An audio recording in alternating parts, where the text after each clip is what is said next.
आई गेली, वडील गेले, आता आपण काय करायचं? त्यावेळी आईची उर्मी भासते.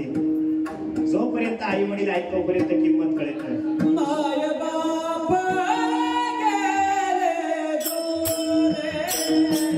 माय बाप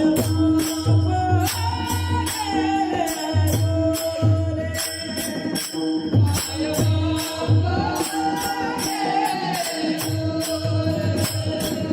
माय बाप गेले